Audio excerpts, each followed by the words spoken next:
So, welcome to another episode of the Swamp Inside Florida Athletics. I'm your co-host Anthony Beck, along with my other co-host. This is Jerry Brown. What's going on? And checking in is Marcus Davis. What's happening with y'all, man? It is a great day to be a Gator. Great day to be alive. Just chilling, man. Just chilling. Yeah, man, it's a much better day than it was on Saturday. I'll tell you that. Tell me about it. Yes. So, yes. But how's y'all day been? So far it's been pretty good, bro. I mean, just busy early in the morning, doing what I do. But other than that, man, it's been blessed. Yeah, same here. Really nothing crazy to report, but we here. Got a lot of things to talk about, so let's get it.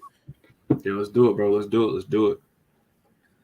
So, we got a special guest joining us later on tonight. We're gonna have Will Turner from Bulls 247 joining us later to preview the Florida USF game. But before that, yeah, we're gonna recap the debacle that happened Saturday night in the swamp, the Florida Kentucky game. What's this damn game? Damn it! Oh, freaking Kentucky, Man, freaking Kentucky. I know. Kentucky Sick of legitimately. losing to them now. I'm sick and tired of losing to them now. This gotta stop. This gotta stop. So we're gonna recap this and let's just go ahead and air everything out in the open. Say what you got to say. So who wants to go ahead and start it off? Oh man, I'm gonna let y'all start. I'm gonna let Marcus start, bro. Because I got a lot to say. So yeah, Marcus, you can start, bro. Kill mode right now. If there was one single word to describe what the hell happened, I would use the word I actually want to use is very obscene, so I will refrain from that. So I would just keep it simple and say debacle. Okay. Offensively, Richardson did not have it at all. The play calling was weird. We got away from the run game for whatever reason and kept trying to drop back when it clear when he wasn't on target all day long. Defensively, we completely outgained them. Now, hold on, if I had the rushing stats in front of me, actually, total yards we outgained them by 7. Right. The rushing yards we gained them 136 to 70.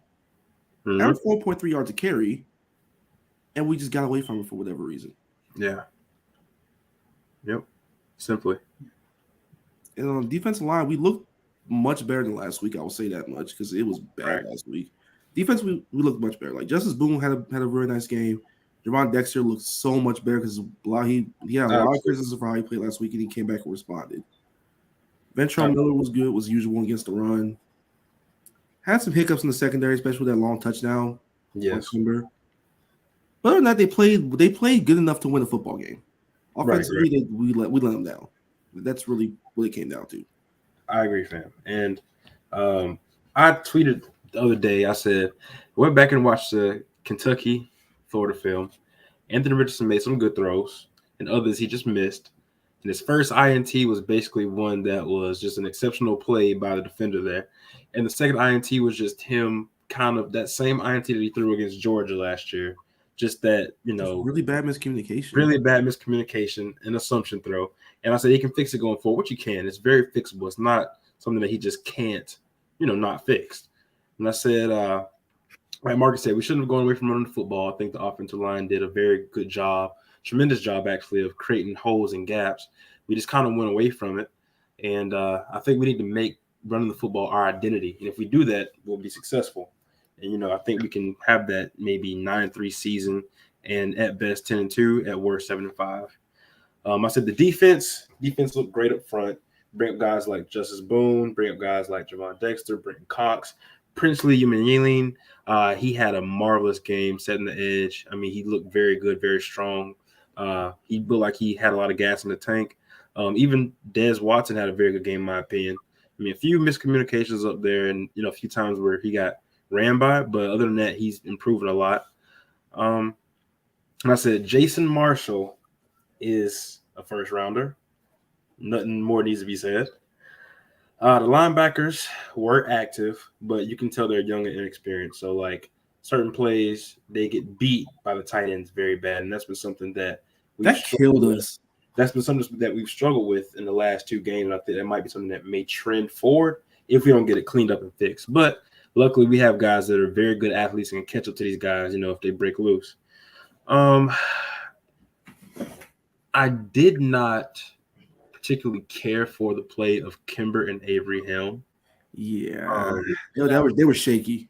They were more than shaky. Yeah, I think they're coached well. Like a lot of times they're in the right positions, but it's just like ain't got it. They just ain't got that.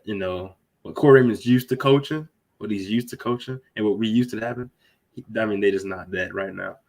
I think our safeties in Trey Dean, Rashard Torrance, and other guys that come in very active, but they need to be more disciplined, right? Like you see sometimes Trey Dean I think there was one play where Trey Dean didn't keep containment on the outside and he went in, and it's something that we've seen throughout his career, him just being in the wrong spot. You know what I'm saying? Like that has to get cut out or we're not going to beat a lot of SEC teams doing that. You know what I'm saying? Like that's just, we can't do that. And I think the safeties on the bright side of everything, they will get dirty. They will get down there and make a tackle, and that's positive. So, from that, there's a lot being said, but that's pretty much what I took away from the game after rewatching the film and watching it the other night in misery. I guess it's my turn. Yes, sir. GB. Yes, sir.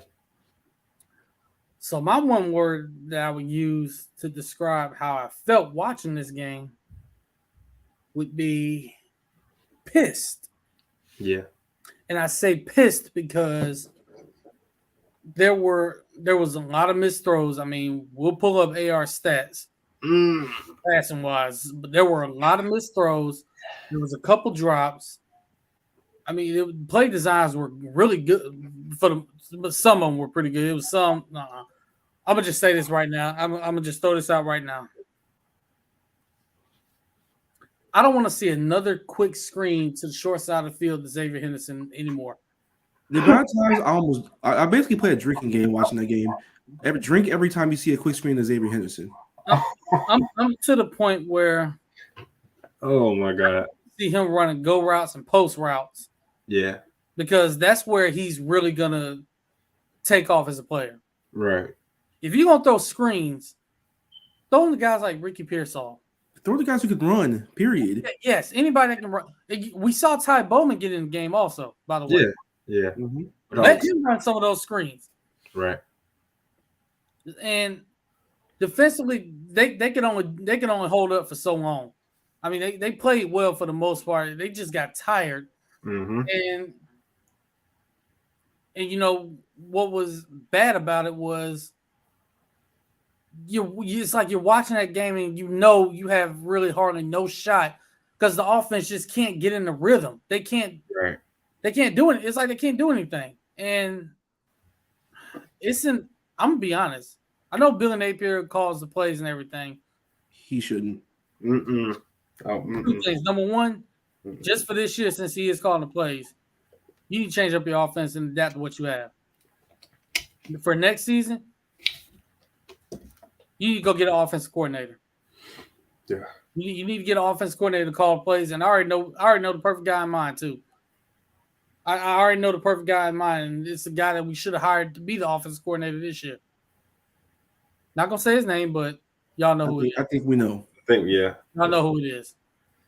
So it's like, why are you getting away from running the ball so much? We get well over 100 some odd yards on the ground. I'm going to go ahead and pull these stats up for everybody that's watching this. I just told my boys, I'm like, I want to bring something up and bring something to y'all's attention because it's quite mind-boggling. So here we have Anthony Richardson. He threw 14 for 35. Yikes. 14 for 35, so missed 21 throws. 143 yards, 0 touchdowns. But a 2-point conversion must have had, hey, that was nice. But 2 interceptions. But here, I went back and looked at the stats. And Montreal and ETN, 16 carries for 108 yards. They both averaged 5+ yards per carry. 5+ yards per carry. So when you have guys running the football that well, it's not that your offensive line is doing a bad job. It's not that your running backs aren't doing a good job at all. Anthony Richardson didn't even have to run the ball a lot, for the running game to be effective. We just went away from it, and you see Anthony Richardson has 35 pass attempts. I'll say that's the number right there. 35 pass attempts. 35. Like that's way too many considering how off he was and how well the running game was working. Y'all want to know what it reminded me of? What's that? And Jared, we talked about this. 2018 against Kentucky. Oh, it was spitting. It was eerily similar. It was eerily, yeah. It was eerily similar. Like he don't need to throw the ball that much. Yep. And another thing, if you just like I want y'all to go back and rewatch the game. If you go back and rewatch the game, you can't say that like Florida just wasn't a better team. Like you can't say that. Nope. We were better on special teams. We were better on the ground.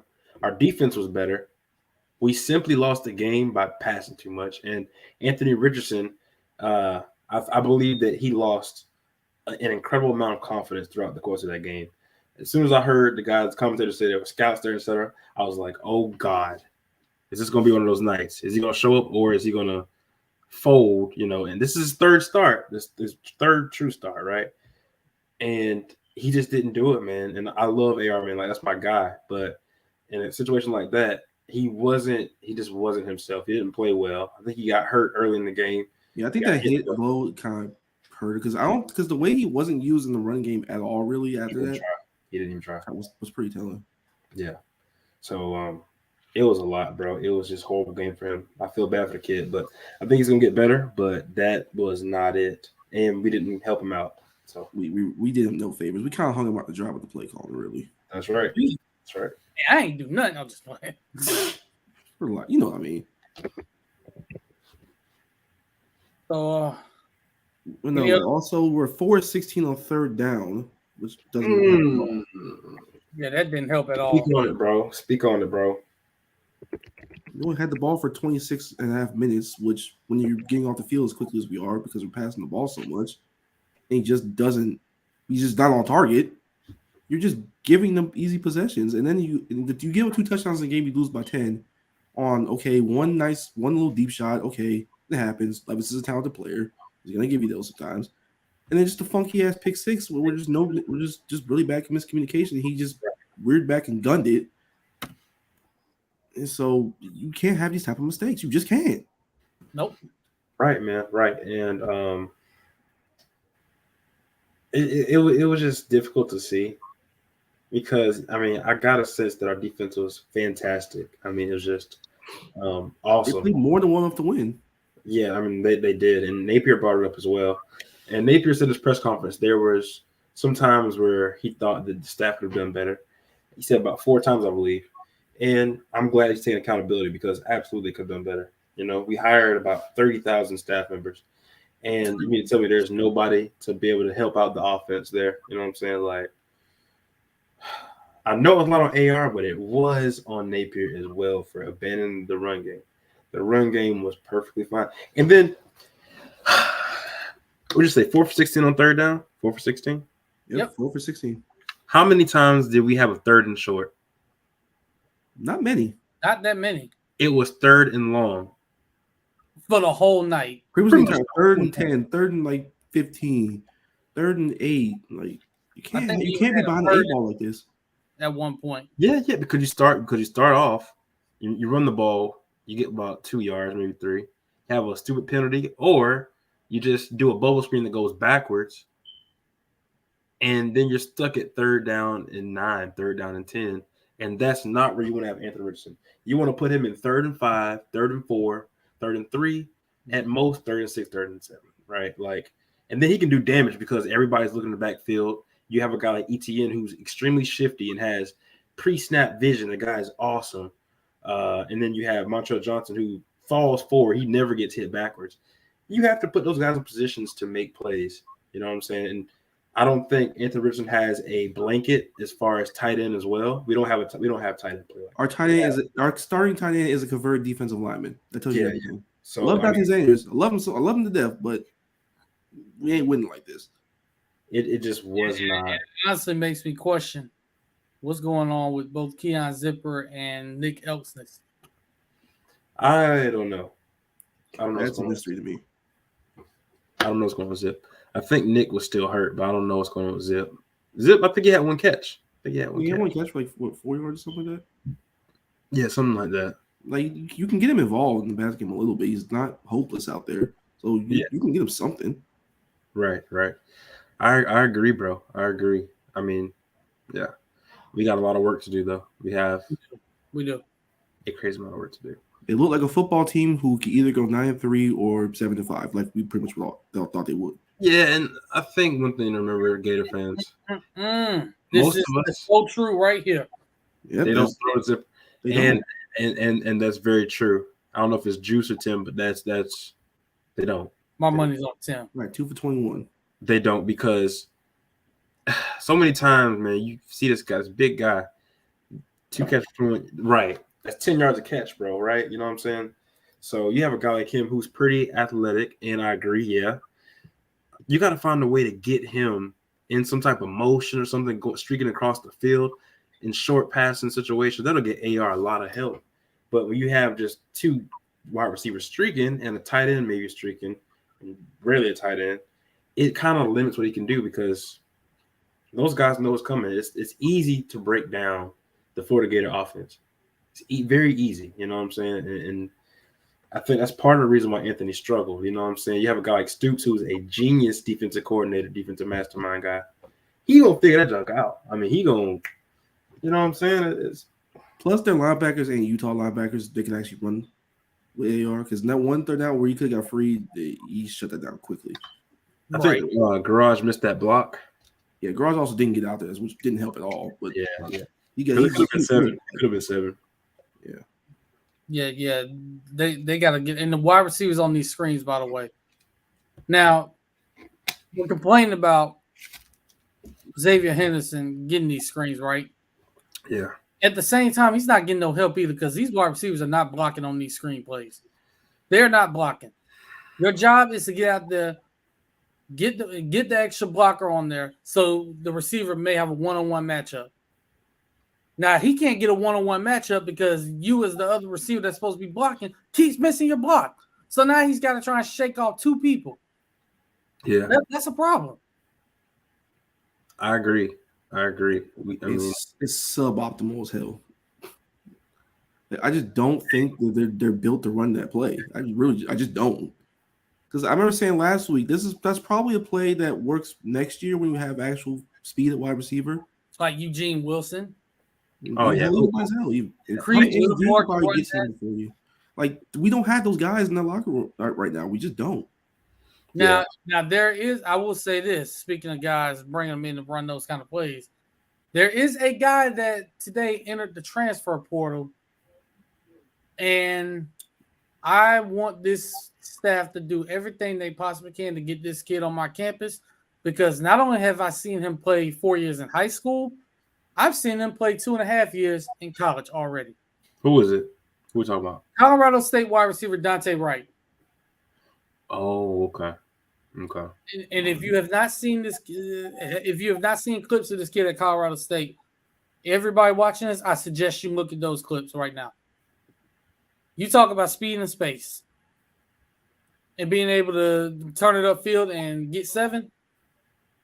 There you go, right there. You like that? Yeah. He's only about 5'11" and 180, but that kid's got speed.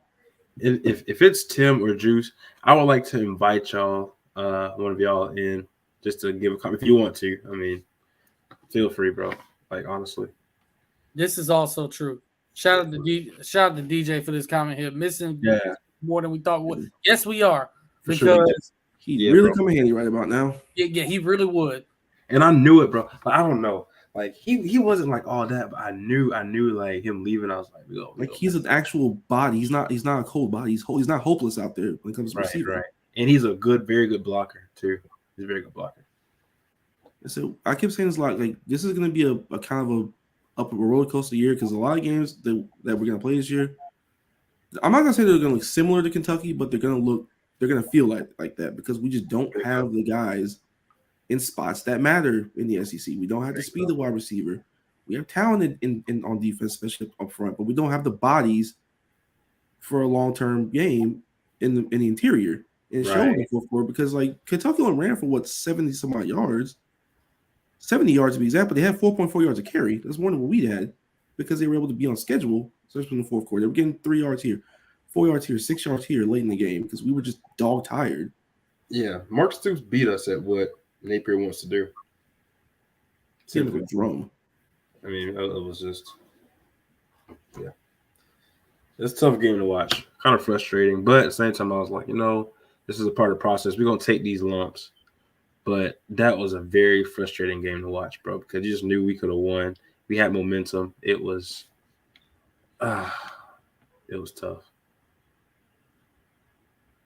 I'm encouraged by a lot of things of this football team. Like I like the talent on defense and things like that. I love the young guys on defense. Devin Moore, played a nice game. Yes. On the corner. Shamar James got a lot of burn.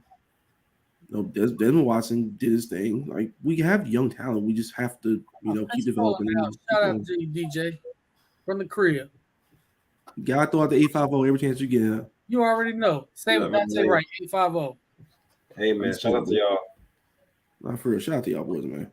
But no, like there's things to be encouraged with this defense. Certainly, bro. Just gotta be patient. Really, it's gonna be a process. It's gonna take time. It is what it is. Yeah. Right. Did we send the link?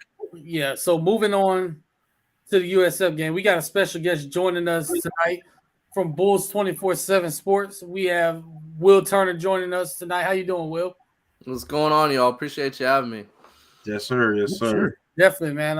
Appreciate you for coming on with us. And we were just kind of recapping the debacle that happened in the swamp this past Saturday. Debacle probably came in on that. Yeah, it was on the same time that USF played Howard, so I caught it maybe in the press box elevator, but aside from that, I wasn't really paying too much attention. I just know a lot of Florida fans ain't happy with the performance. Oh yeah, bro, it was tough. And if you can see on the screen the numbers, that was an issue because the two with the 16 carries or 108 yards should have got more carries instead of the 35 passes that were thrown. Yeah. USF's in the same spot, man. I'll be honest with you. They played Howard this last week in a team that they should have beat, handily. I mean, they were a 39.5 point favorite, and Howard's not Florida A&M. They're not Jackson State. They're not, even they lost to Hampton. They lost to Alabama State. Like this is a team that you should have handled business. And the one thing that was going well through the first half and eventually for the rest of the game was rushing the ball, and USF just did not do that. I mean, they rushed the ball 27 times. They have 28 passes, but if you look at the numbers, I mean, they're averaging 7.6 yards a carry on the ground against Howard.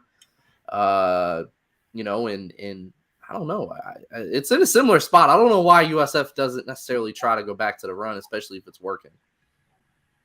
Yeah, well, I mean, I would like to ask y'all, man, all of y'all boys, and Will especially, what do y'all contribute coaches going away from the running game to? Like, it's obviously been working with a lot of teams. Like, even you watched the Jaguars the other day. It was working. Why are teams going away from the running game? I guess my answer is I think coordinators can either get in their head maybe a little too much and overthink things and think that, if you're running, for 5, 6, 7 yards carry consistently, the other team's gonna stack the box and try and be able to do a little bit more to stop you. So I think it could be some overthinking, in all honesty. Obviously, every coach will tell you, a lot of offense coaches will tell you want to establish the run. Yep. And that's the hallmark to nearly every offense in football, right? Establish the run. And when you can't, when you do that, then you want to start stretching the field and doing those kind of things. So I think it could be a lot of just overthinking, in all honesty. Because as a Cowboys fan here, I had to see that all weekend long. First quarter going away from the run. Then my Cowboys did it for some odd reason. So it was just a horrible weekend for me personally, football wise. I don't need to have that kind of weekend ever again. Same here, man. My team only ran the ball 18 times and they averaged like 7 yards carry. So jeez, He's a Jags fan, so unfortunately, sometimes. Hey man, my Seahawks beat Russ, so that's all I care about. Well, I had a good Monday night. Let Gino cook. I was going to ask you before we get into the USF preview. I saw that and I wanted to ask, how did you become a Seahawks fan? So I was a big my dad. So my dad worked for the Oakland Raiders for 20 years, right? He was their senior writer. I've always lived in Florida, but my dad worked for the Raiders for 20 years. So, so I got those ties. But I really liked, obviously, the Bucks. Living in Tampa, I grew up in Bucks jerseys. I got pictures of like yearbook photos of me in Bucks jerseys. I was a huge All-Star guy back in the day. I was a huge Derek Brooks fan. I know Derek personally now. Man. So he went to my high school. Did he really? Yes, he did. He's from school in Florida. So okay. Yeah, Derek's a great guy, man. Like I said, I know him personally. When I'm not covering football, I cover a lot of softball. And his daughter Dania is actually committed to USF. Oh wow. She plays a mean third base over there at Sickles High in Tampa. So I grew up a huge Bucks fan, but I remember that year that the Seahawks went like 7-9, right? And they made the playoffs, and that was the year that just Marshawn Lynch just bowled everybody over. And that won my heart, man. Just that bully ball, not caring about, going into the playoffs as an underdog. Right. So that's when I really kind of fell in love with the Seahawks. And it's ironic because my dad, after he was let go when the team moved to Las Vegas, he's now living about 2.5 hours southwest of Seattle in Washington. So, so the ties are even kind of, I just tell people the short version. My dad lives up there, and they don't ask any questions. But man, I just liked them growing up. I liked the fact that they were an underdog back in the day. Obviously we've got a ring now, which is great, but we've got Geno Smith now as quarterback, which I don't know how I feel about that. Hey, he looked good last night. He played really well, but the question is he gonna be able to sustain it? Yeah, that's a great Probably question. not, but I mean, it's encouraging little story. He did it West Virginia. Man. So that's that. It's funny, but that was a long time ago. Yeah, it's funny because we did our other podcast last night, and we literally said on there he looked like West Virginia Geno Smith. He made a lot of good throws, and he just looked comfortable out there. Now, I'm gonna be honest, you guys didn't have to boo Russell Wilson. I mean, come on now, the man took. I wasn't booing Russell Wilson, but that he took y'all to 2 Super Bowls, won. Should have been 2, but the offensive coordinator was drunk at the time. I'm still not forgiving him for that play because it cost the Patriots to win, and we hate the Patriots as America. Yes, so 100%. But yeah, I wanted to ask how you became a Seahawks fan because that's crazy. I've never seen. Well, my uncle's wife grew up in Seattle, so she's a Seahawks fan. I got to hear from her whenever they beat my Cowboys. They do that, so. Yeah, I'm all over the place, man. I'm a Seahawks, Cincinnati Reds fan for baseball because I grew up. I spent a lot of time in Ohio. You can probably see the hat behind me. Yeah, and then I'm a Lightning fan, and I'm a Miami Heat fan. So I got 2 Florida teams. Oh, Heat fan here, huh?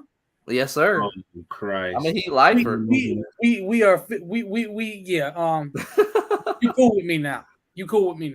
There we go. Yeah, I'm a Heat lifer, man. I and it's crazy, as much as I like the Heat, I'm a big Luka fan too. Over in Dallas, which I know is a little bit difficult. I don't blame you. He's cold, bro. But the Dallas Mavs game was my first NBA game too. So wow. A lot of allegiances. Up there in the corner in the gray, for some reason likes that green leprechaun team up north. I don't know why. It's my dad's team. Oh man, I'm a big Celtic man. Like, it's crazy. Are you convinced that Jason Tatum's a fraud yet? No, I think he's better than Luka. He's better than Luka. Whoa, okay. I I don't know about that one. Well, you want to know what I told him? And it actually came true this past postseason. Mm-hmm. It wasn't that Miami's going I to told be him lost. 2 years ago. I told him 2 years ago, this team will go as far as Jaylen Brown takes them because that's their most important player. Yeah, When Jaylen Brown plays well, they win. When he doesn't, they look like garbage. That wasn't the case, though, bro, to be fair. It was Jason Tatum didn't play well, and we lost. So.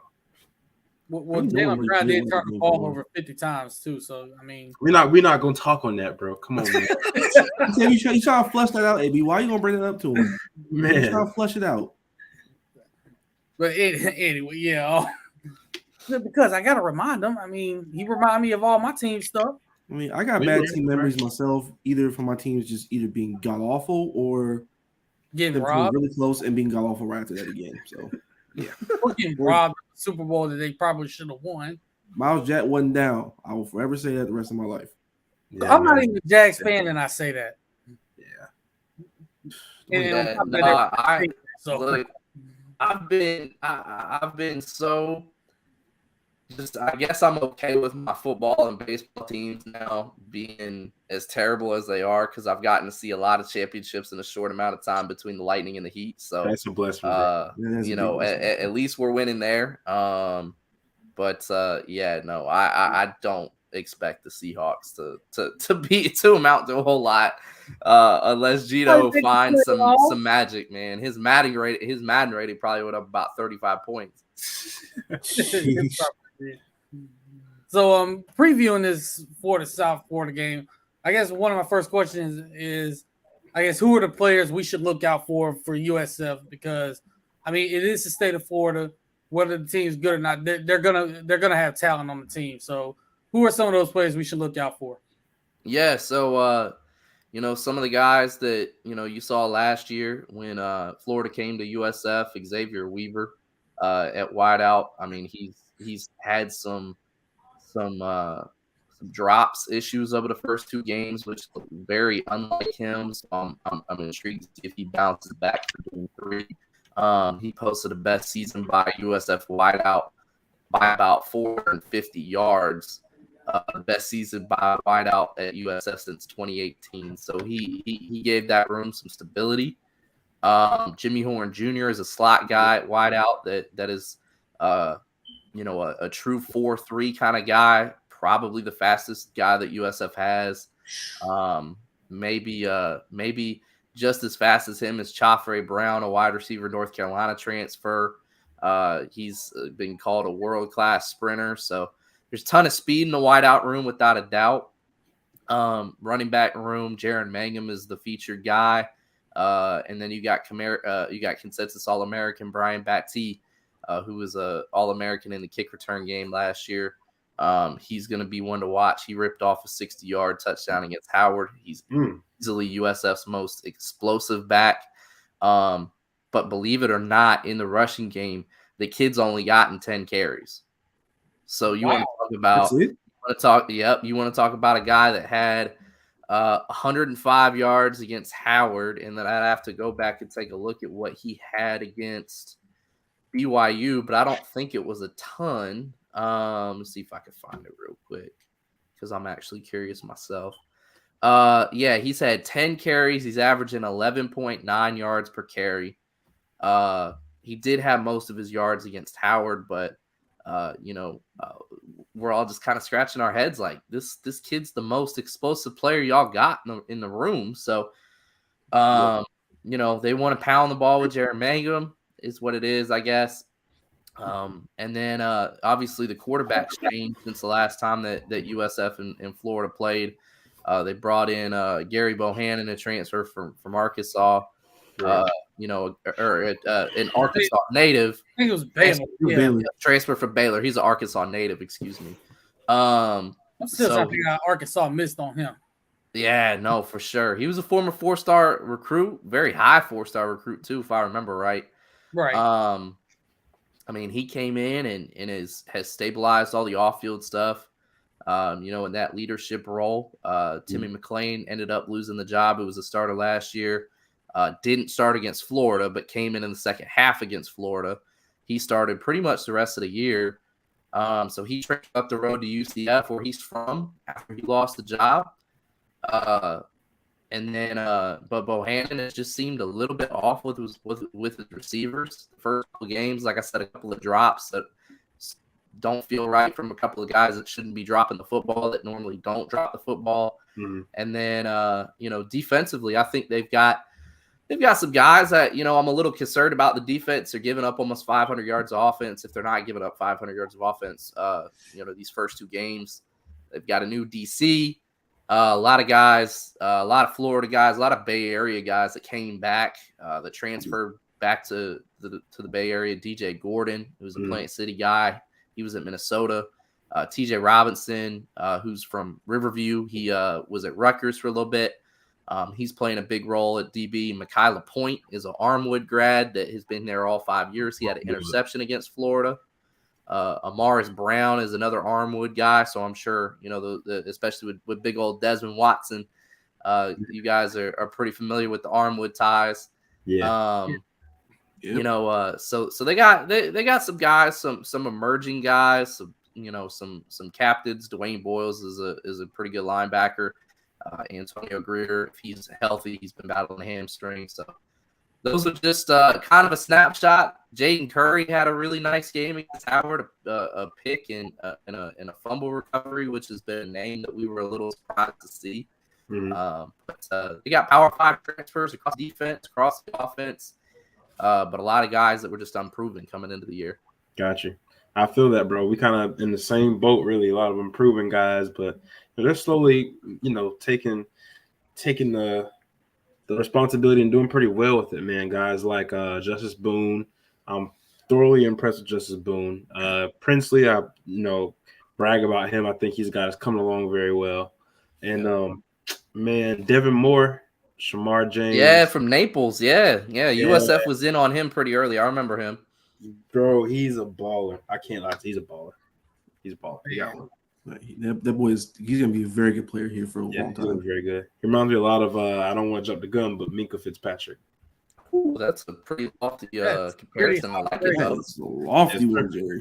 Yes, sir. But no, I really like him a lot though. So I got two questions, mostly about the coaching staff. So there's been a lot of smoke about Jeff Scott, his performance at USF so far.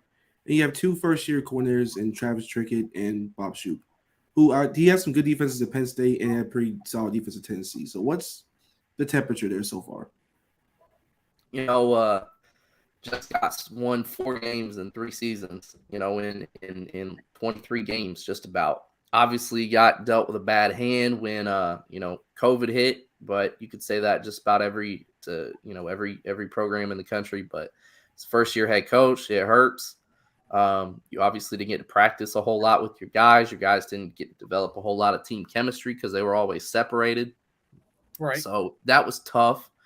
He had to clean the roster quite a bit from the Charlie Strong era. I mean, there's only, I'd say, 2 guys, maybe 3 on this roster that were on the roster from 2017, which would be your 5th, 6th year guys with the COVID waiver. So just 2 guys from that team. I'd say maybe about a handful, maybe about 8, 9, maybe 10 from the 2018 team. So, these are, it's been a lot of turnover on this roster the last couple of seasons. Now, it was good to see you asked about the coordinators. It was good to see him kind of get a fresh start in that aspect because plainly Glenn Spencer, his have 7 guys playing behind the sticks just wasn't cutting it on third down, and USF fans were, not very. I think he gave up like 40 points, like 11 out of the, or maybe 14 out of the 15 games, or 4. Like he gave up a lot of points in his tenure. It was like 40 points for the other team, more times than not. I'd have to go back and look at the. I'm probably overshooting it, but it's still not good. So he fires him right before the final game against UCF. And then Travis Trickett, man, Ole Miss takes Charlie Weiss Jr. He reunites with Lane Kiffin. Charlie Weiss Jr.? Yep, Charlie Weiss Jr. was USF's OC for 2 years before Lane picked him up. So take that for what you will. Crap. You know, their quarterback situation has just been a revolving door. Obviously, Timmy McClain, like I said, stabilized it a little bit, started the last 9 games of the year. But you look at the quarterback, you know, carousel in 2020 with 4 guys that all played significant time. You look at 2021, putting all your time and effort to Cade Fortin just for him to be out by the second half of the Florida game. And then now you brought in Bohannon to compete with McClain. So this fall camp. So you know, offensively, I think we still have yet to see the best of what Travis Trickett's going to do. I think, you know, I think that offense is going to be good once it starts to click. They just haven't been able to hit on some of those longer pass plays that they would like to, but it was really refreshing to see just kind of a holistic change with both coordinators coming into the year, just because USF really, really needed that after, you know, the first 2 years. Yeah, for sure, man. And I want to welcome my guy Tim coming on from Talking Sauce, bro. That's our guy. I know he has a lot to say about the game because we went over that already. I just wanted to see if you had anything to say about the Kentucky game, if you have anything to say about the USF game, bro. We got Will, the USF guy here, so just want to, you know, get your take, man. Feel free, bro. Feel free. Floor is yours. Yeah, that's me. Yeah. Can you guys hear me? What an entrance. Yeah. I want to ask Will, because you guys are very similar, like when you look at stats wise with Florida. No receiving touchdowns from either team. What the world is going on? Hey man, that ball gets wet when it's going through that humid air, man. I mean, yeah. And I know, especially, I heard you know the wide receivers that you're saying with speed wise, and you know normally, especially when you have those guys that are at you know that type of speed, you generate some type of touchdowns, whether it's a 50-50 ball or just 1-on-1. You know, I think that's something. If the speed wise, maybe you guys can send us some of your guys, and we'll send you some of our guys, and maybe one of us will get a receiving touchdown. Yeah, they've almost had a few. They've also almost connected on a few. I mean, Jimmy Horn had a guy beat against BYU that's just thrown over his head, which again, one of the fastest guys on the team. You know, went back and looked at that film, looked like he might have hesitated just a little bit when the ball was thrown. So, you know, kind of misjudged the ball placement. Did it again against Howard. It looked like Horn was slotted out a little bit more to the sideline on that one, as opposed to the one that he missed against BYU. Xavier Weaver's had some one-on-one balls where if he makes the catch, breaks the tackle, he's gone. He almost had one at the end of the game against Howard last week. He threw a 39-yard pass to Omarion Dollison in the fourth quarter. That was a one-on-one sky ball that Dollison made a great play on. Ball placement was right in his chest. So that was really good to see. But yeah, they just haven't been able to connect.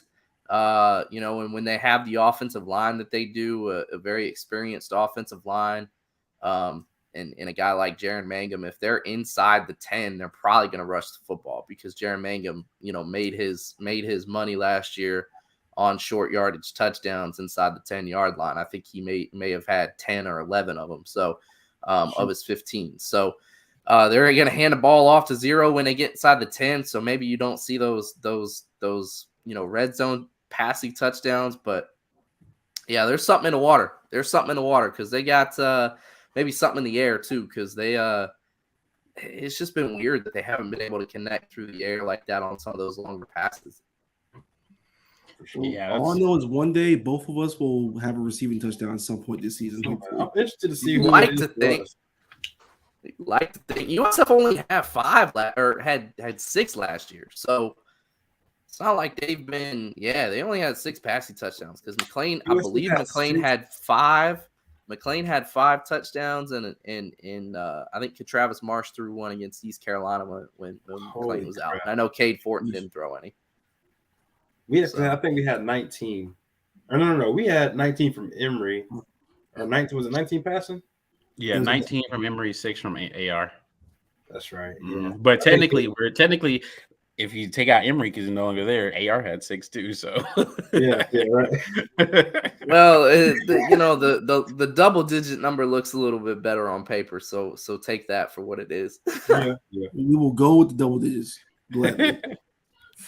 Yeah, it's interesting, especially from the Florida perspective of how big, when you look on paper, how big these receivers are.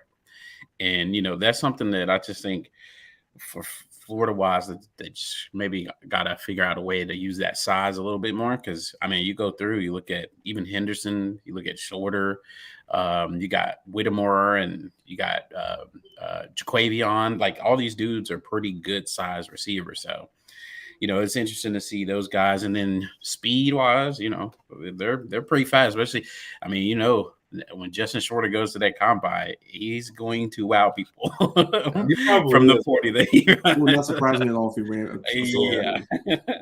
So yeah, it's been the way that USF has kind of recruited wideouts is they've just gone for that speed, man. I mean, they've just gone for speed, which is great. Speed kills, but you got to catch the football. Like that's that there's just no debating that. And they brought in some guys. Joe was a big body. The Clemson transfer, he's like 6'4", 220 or 6'3", 220. So he's a bigger body guy. But then he was out against Howard with an ankle injury and only caught 2 passes against BYU. So, it's just the spreading the ball around has been, it's just feels like it was all. I think Xavier Weaver got targeted like 13 times against Howard. Like, it's just all a lot of Weaver and not a whole lot of, everybody else. But I will say a good thing for Florida, USF had 3 starting DBs out last week. So Daquan Evans, Chris Williams, and Matt Hill were all out. So my bad. Aaron Judge hit another home run. I'm sorry. That was the wrong time to cheer, bro. That was a whole long time to cheer, AB. You okay over there, buddy? My bad, y'all. I'm sorry. I got the Yankee game on too, so they going back and forth. Oh, you're a Cowboys and a Yankees fan? Oh no. He has 3 baseball teams. Well, see, hold on. See, when your cousin played for the Cowboys, I mean that kind of okay. Fair enough. He played for him. Bull crap. Like, that's understandable, but like, why do you have 3 baseball teams? Hey man, I explained why last week. Yeah, but still 3, and 2 of them are in the same league. My cousin's sister and nephew likes them, so I like them too. Yeah, that's crazy. Not the reason whatsoever. See, but he's a Cowboys and a Yankees fan. Like, what you gonna tell me next? That you're a Duke basketball fan? No, that's Jerry. Damn. I like Duke in Florida. So you see what I mean? But I'm wrong, right? Yeah, you're right. But I want to ask Tim. So what do you make of these stats we have below, bro? I just wanted to pull them up just so people can see. What do you make of it? My eyeballs hurt looking at them. I mean, that's why I just think that when you combine, a guy, because coming into his first Power 5 gig, which is Billy Napier, so he's gonna have to adjust, because he doesn't know, he's still kind of learning who he has on his team, and then you go up against a guy in Stoops who knows the team like the back of his hand, right? He's been there for about 9 years now at Kentucky. 10th year, I believe. So, I picked Florida to go 8-4 this year, and big reason is just because you're coming into the best conference in the country. You saw Nick Saban come in and struggle. You saw Kirby Smart come in and struggle. So, I just with the team and the roster, Florida is talented on the front end, but when you get past that 1 and 2. Or even when you just get past the 1s, when you start looking at the 2s, it starts to get very shaky and kind of scary. So it's always spots that matter in this conference. Yes. Yep. Definitely. And you can even see it too. Both games. So you go back and watch both games.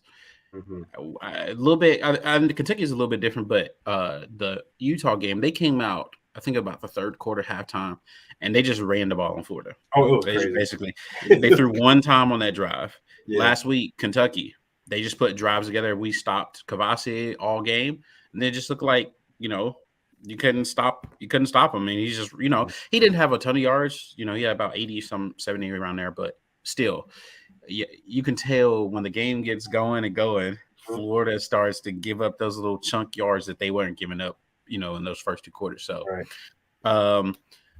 Anthony Richardson wise, I think that this is what you're going to expect with a guy who's going completely to a new offensive staff. Their philosophy is so different from Dan Mullen's. It is night and day. It's very different.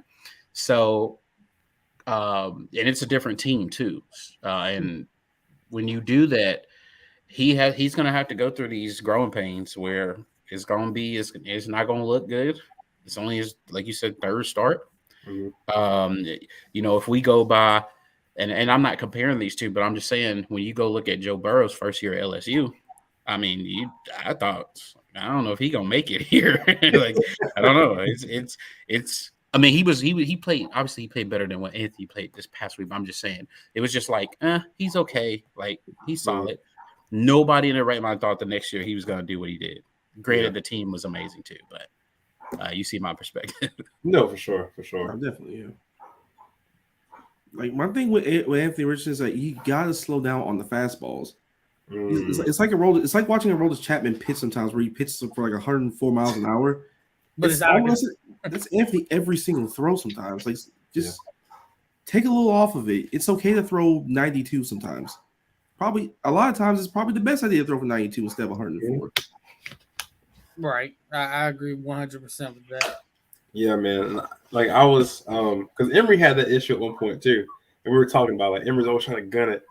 And like, those wide receivers about 2 years ago, they had Kyle Trask, and Kyle Trask put a lot of touch on his balls, man. Like, he put a lot of touch on it. And they look pretty good. Like, Justin Shorter, his best year, in my opinion, was the 2020 year. Like, he was catching passes. I mean, looked great. But I mean, like, AR puts a lot of heat on the ball, bro. He guns it.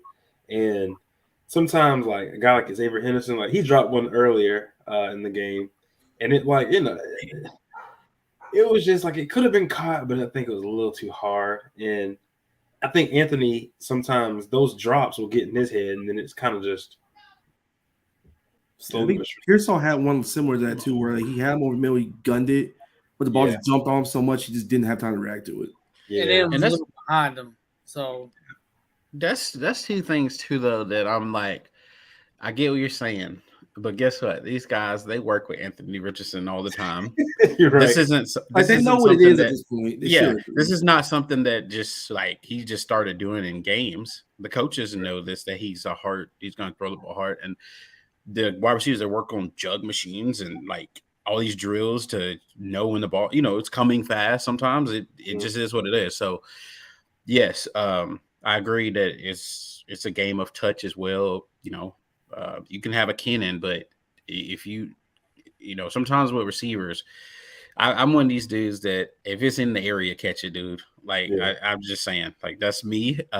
Anytime the receiver is even in the vicinity, I don't care if I listen to the broadcast. They're like, "Oh, that was a poor throw." I'm like, "How? It's like right here. It's not a poor throw."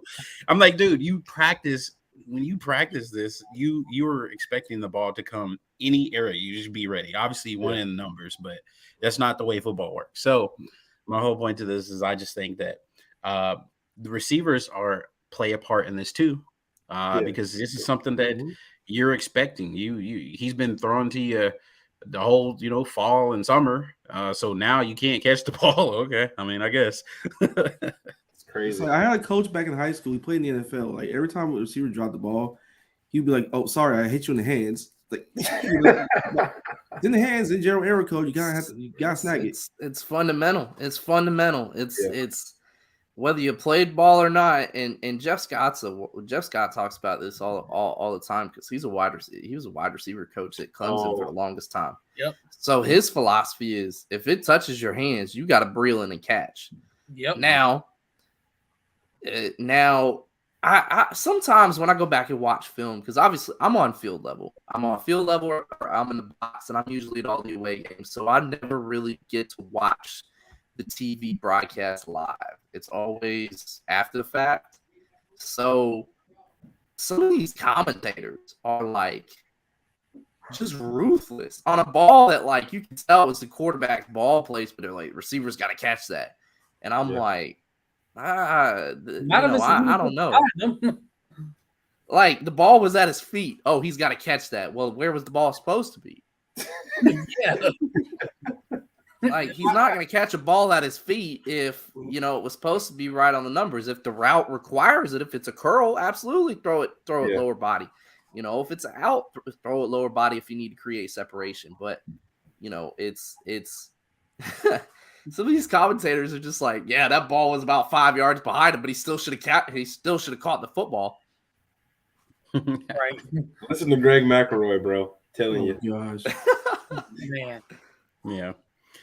Anthony Richardson too. You could tell that he see like the plays that he sees the plays, like because the plays are there, right? Mm-hmm. There's a few of them that I wish he would have probably thrown, but like the one just shorter over the middle, he's 6'5" and he's trying to go up to get it. That's a ball that I say like that's uncatchable, right? Like it literally, dude 6'5" and having to jump up to get the ball. That's that's tough. And then what's that to Jaquavion Frazier's? The fourth down play. Oh yeah. That's just man. I don't know that play right there. When you go back and watch it too, it's like it is Anthony because I think it started with the actual offensive line because he felt pressure very quick on him, and so he didn't really have time to like step in and throw the ball, and he just kind of like felt the pressure and he just kind of get it out real quick, and that's what forced him not to because Frazier's had position on the Kentucky DB. But he kind of threw it behind him so the Kentucky DB could recover. And I just think his touch, you got to slow it down a little bit. When you go watch one of my favorite college football quarterbacks is Bryce Young. When you go watch him, I mean, the touch it's phenomenal. Crazy. Yeah. Right. Now, Will, I wanted to ask about defensively for USF. What have you seen so far? You and me both, brother. You and me both. He's like, defense, what's that? I guess that's one of the answers to my question. I guess, what have you seen so far? If you've seen anything at this point, the second half against Howard, it did show me some stuff. USF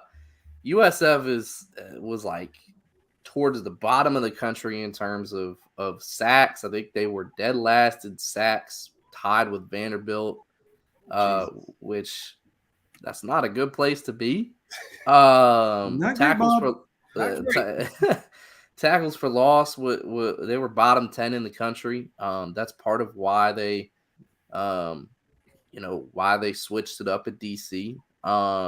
They wanted to get more pressure on a quarterback. I heard a lot of things toward the end of the year that Glenn Spencer was told that he wanted to, that Jeff Scott wanted Glenn Spencer to put more pressure on the quarterback, and it just wasn't being done.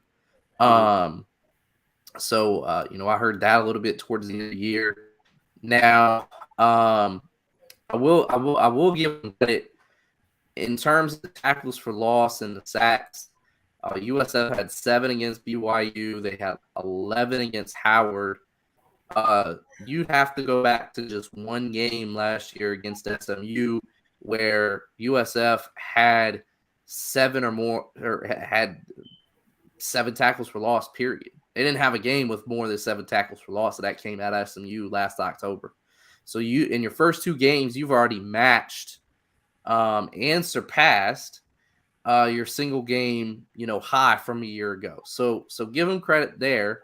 They had 3 sacks against Howard.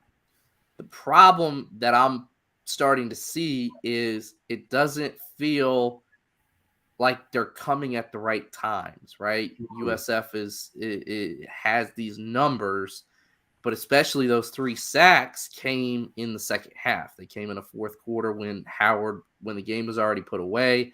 Howard was kind of run down at that point. Offensive line had played 50, 60 snaps. So I'd like to see that come earlier in games. I still have yet to go back and look at the film for Howard. So, they're gonna send 5, 6 guys to the line of scrimmage. They're blitzing corners, which is something that hasn't been done in recent memory. They're blitzing, nickel. They're blitzing safeties. So there's a lot more in the blitz packages that I've seen so far through the first game. So that's good to see. The other thing that USF has just not been able to do is haven't been able to stop the run, haven't been able to stop the pass. Obviously, I mentioned the secondary depth was a little thin this last week against Howard. It was thin like that for the majority of last season, guys that they had brought in that Christian Williams was a Miami transfer that came in last year and got hurt first game against NC State, was out for 6 to 8 weeks. So you missed that. And then, Matt Hill, who plays the star position now in USF's defense, which is that hybrid outside linebacker safety position. He eventually got hurt late in the year. He's, and he was playing a position. He was playing strong safety last year. That was the first time since high school that he played safety because he was a wide receiver when he was at Auburn and was only and only played, I think, maybe 2-3 games and limited snaps at Auburn in the safety spot. So you had those, playing a position that just didn't know how to play or didn't know how to play it well. He had some flashes, but I'd like to see what he can do once he can get healthy. And then, a lot of unproven guys in the secondary. And then in the running game, USF's defensive line, I talked about the getting pressure on a quarterback. I mean, they've just not been able to get consistent run stuffing. And, USF is going to, they went from a 3-down lineman set last year and the year before that under Glenn Spencer. They're now going to sit at 4-2-5 more plays than not. So you got 2 linebackers, and you got to make your defense. You got to make sure your defensive tackles are going to move some guys around. You got to make sure your ends are going to be able to move some guys around. USF just hasn't been able to do that. Defensive tackle depth is an issue. They try to bring in 2 guys in James Ash and Clyde Pender, local guys that didn't see the field. Ash is at FAMU. And Pender is dealing with some academic issues per Jeff Scott. So, those are 2 guys that you thought were going to play a lot of snaps. So that is what it is. USF, I think, another issue they had was, they would recruit ends, that would come in at 6'3", they'd have the height.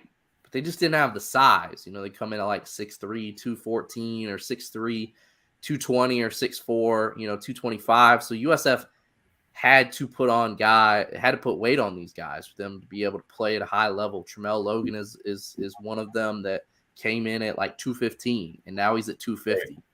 So 215 to 250? Yeah, he's put on about 35, 40 pounds in 3 years. But the transition that they've got now is they're starting to find some of those guys and recruit some of those guys that already have the size. Eddie Kelly, Right. who Florida was on last year, he came in and clocked in at fall camp at 6'4", 270. And I mean, that's a guy that, was going to play some snaps for USF on Saturday. He's already seen some time. So they've gone from Jatorian Hansford, Missouri transfers, another guy that's came in and big right off the rip that they just didn't have to put weight on. So they're transitioning at the defensive line to recruiting those guys that they've had to put weight on versus being able to just get them in football conditioning, football shape. So it's a long-winded answer for what I've seen out of the defense, but there's still hope in that regard. I think there's a lot of unproven guys back there that can make plays. It's just we got to see it on a Saturday. I mean, it's just that simple. No, definitely, bro. Definitely. And that's pretty much what it comes down to in these Saturdays, bro. Like, just having those guys step in. For us, man, it's there's one guy who I was very high on, and I always speak on the linebackers and get in depth. Two guys, actually, Dewan Black and Derek Wingo. I really haven't seen a lot from those two so far, which I expected to see a lot, but I haven't seen it. So it's like, man, I remember when Derek Wingo played quarterback at Aquinas that year. Oh crap! Yeah, he did. Damn, I remember the game that he played in 2017 because he graduated 18. Yeah. He went to Venice because they came up to Venice that year in the state semifinal and played quarterback for him. Yep. That's a blast from the past right there. That's a trivia question. That's crazy, actually. I remember it. But no, with those two guys, it's like, Alder Summer, Alder Spring, and stuff like that.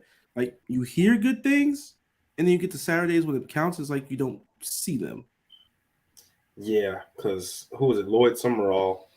He wants a lot of playing time, but there was something he did the other day, and it threw me for a spin. I mean, he looked completely lost, and I was like, Jesus Christ. Like, what I'm saying? It was one of those, just it popped up on film. I mean, I don't know. The thing is, talent is cool and all that, but you can't be lost on defense. Yeah. You gotta know what you're doing out there. What's crazy is too, him speaking about defense. I just saw this stat that it's only been 2 games, but third down defense for both teams is hot garbage.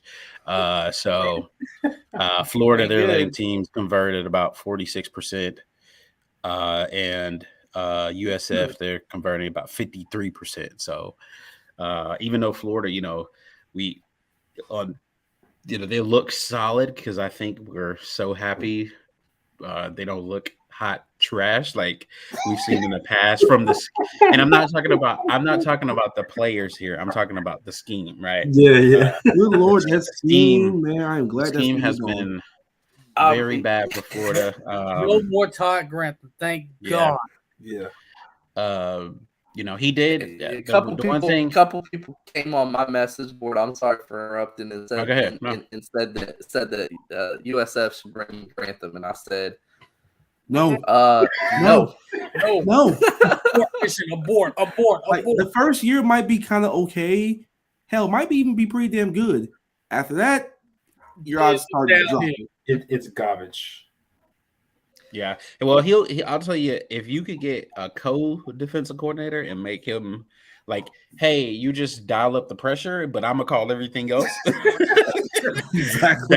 That's what you want, because he don't get like as bad as I didn't like him. One thing he did do is he does bring pressure. Yeah. Even within the SEC, as bad as we were, we led sacks multiple years when he was there. So I wish that you could like just say, hey, just call up the blitzes, but don't touch anything else. Nothing else. The blitzes sometimes come from like 20 yards away, but the pressure practices were pretty good. No, bro. He used to have Trey Dean blitz from like 15 yards back, bro, and then we would get killed every time. I mean, you could count on it, but third and 12, the other team was getting it. They were getting it.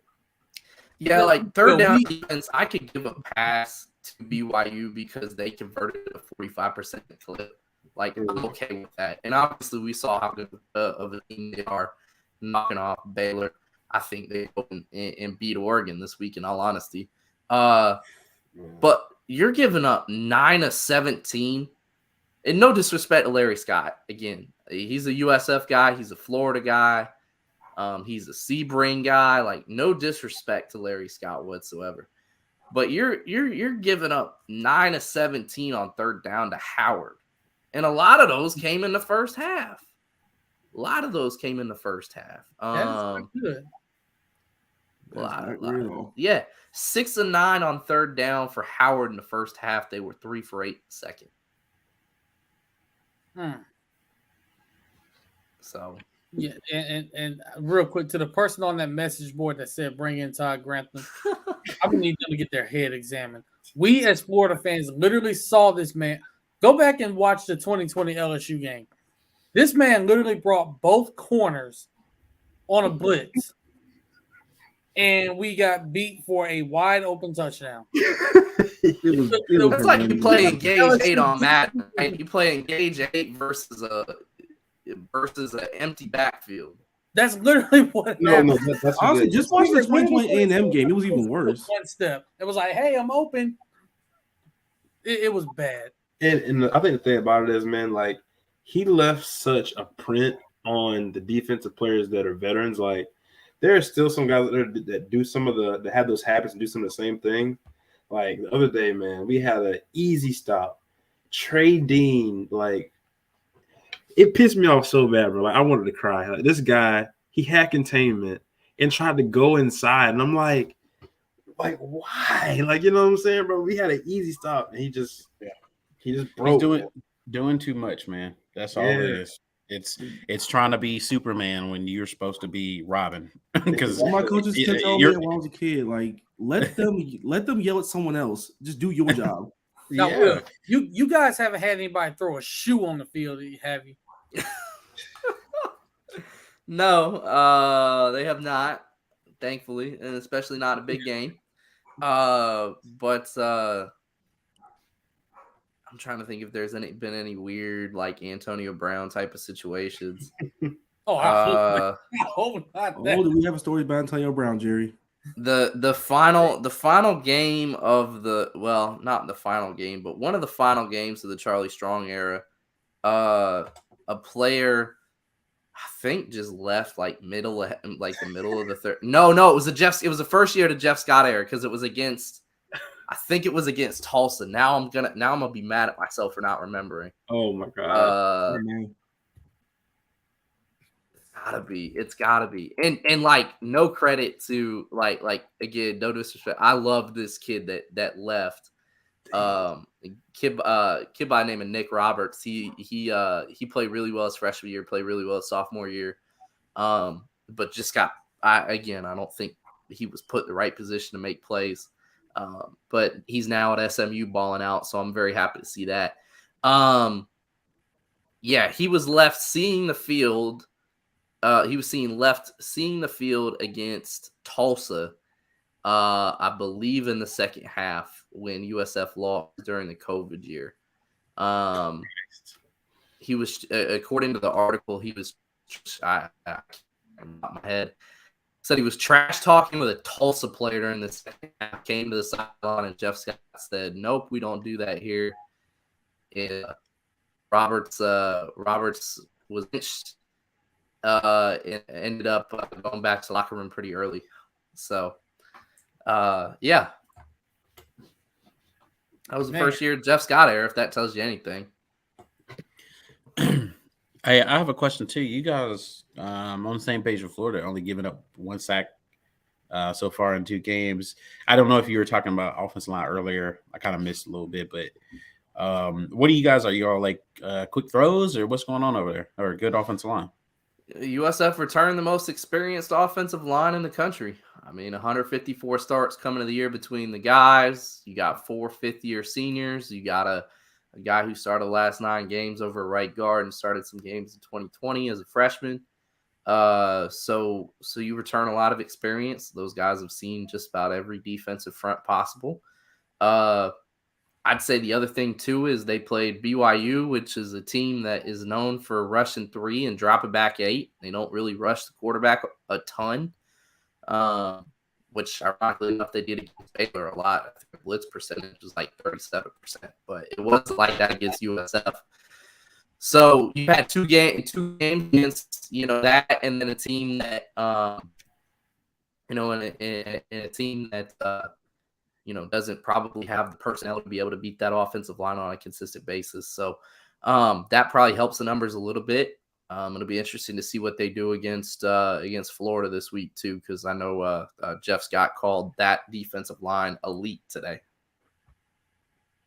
Hey man, I personally think I don't know about elite right now, but they definitely are nice. They are nice. When you're able to bring in Desmond Watson, like I said, that's a plus for you. Certainly. He's a guy he's talented, but he's just got to work the kinks out with him in terms of his weight. But he's been like that since high school, right? And I've talked and I've covered him since he was a sophomore, at Armwood, and he's been like that. I think he could be a very productive player if he's used right. But yeah, no, the weight's kind of been an issue. I mean, they've tried a lot of different things. But again, when you got a guy that's, 420 pounds, I mean, there's not many other people that have that in the country. So it's an advantage. I mean, you're going to have to put at least 2 guys on him on a consistent basis. So that helps you out in other areas. He's got quickness for being so big, which is actually kind of he is very quick. Yes, he no is. man yes, that he big is. should be able to move like that. That should be illegal, to be honest. Yeah, he like I said, I've watched a lot of him in the 3 years that he started and saw significant time at Armwood right next to Clyde Pender. And those two were really, really good together. And they played a lot of high level ball at the high school level. So nothing but love for Desmond. I think I think he could be a very, very productive player for Florida if he's utilized in the right way. So I guess you got a prediction for the game on Saturday? So I said USF was going to upset BYU, and I don't know how I didn't get old take exposed like hardcore. freezing cold takes, baby. Yeah, right. Howard didn't really inspire much. I mean, you were up 14-7 at half. Yes, you pulled away in the second half. That was great. Won that game by 22. So that was good. But again, that was a game that you were favored by 39 points against an 0-2 FCS team that is on the analytics side is towards the bottom of the FCS. USF has got to come in and they got to start fast. And I've said it, 7 ways to Sunday. The last 3 weeks is USF has got to start fast. They haven't been able to do that on a consistent basis. They haven't scored on the opening drive yet. First 2 games. Jeez.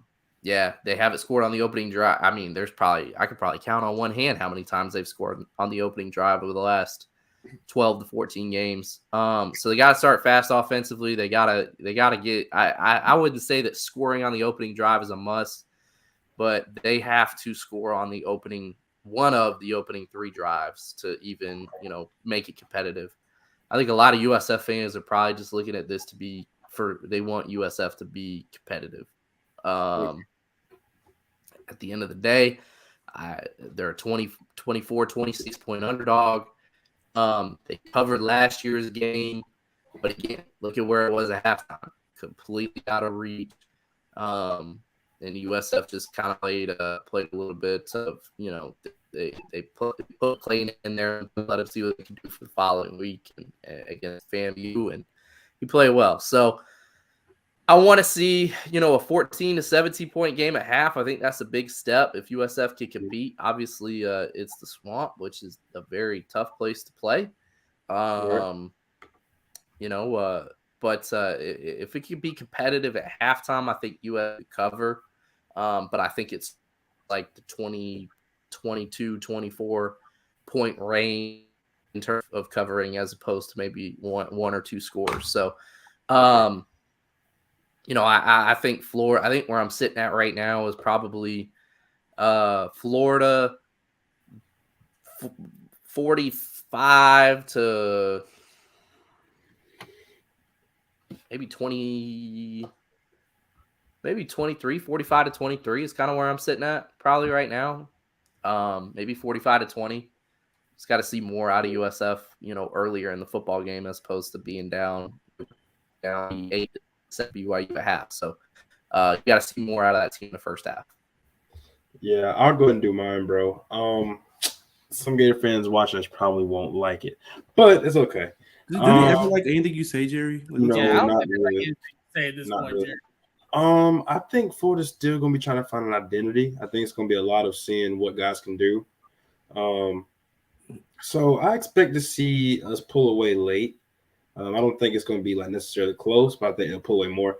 I'm going to say it's going to be about 34 to 13.